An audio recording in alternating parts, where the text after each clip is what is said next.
Melihat sepeda motor yang sedang diparkir pemiliknya di tempat hajatan, Jimmy Eros yang masih berusia 14 tahun, warga Kelurahan Pangkalan Balai, Kecamatan Banyuasin 3, Kabupaten Sumatera Selatan, nekat menggasak sepeda motor Jupiter Z milik Jerry yang menghadiri kondangan. Namun aksi tersangka ketahuan warga saat Jerry hendak pulang dan mendapati motornya raib dari tempat parkir. Hal ini membuat korban kebingungan mencari kendaraannya dan mencarinya bersama dengan warga. Setelah beberapa lama melakukan pencarian, seorang warga mendapati tersangka sedang membongkar sepeda motor Jupiter Z seperti yang dimiliki korban.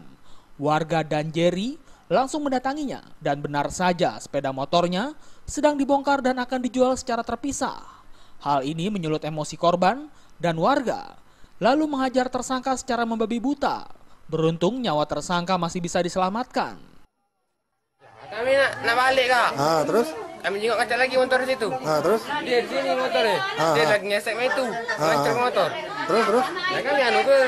Oh, alamat itu dari mana? Dari nanti. Oh, kesini pergi hajatan. Ya. Dengan kawan? Kepada petugas tersangka mengaku tengah membutuhkan uang hingga timbul niat mencuri bersama temannya yang juga warga Pangkalan Balai. Ngapa motor ini kau preteli? Baknya berarti. Hah? Motor ini kau preteli ngapa? Udah suruh kawanku tadi. Ngapa kau nurut? Dan cek aku kan anu-anu ya beri duit kan. Diberi duit? Berapa? Kalau kalian nak jualnya 1 juta. 1 juta? Tapi Jadi kau dapat berapa kayak kalau dijual 1 juta? tahu aku. Tak tahu. Berapa kali sudah? Sekali ini. Sekali lah. Dari Banyuasin, Sumatera Selatan, Putu Darmada melaporkan.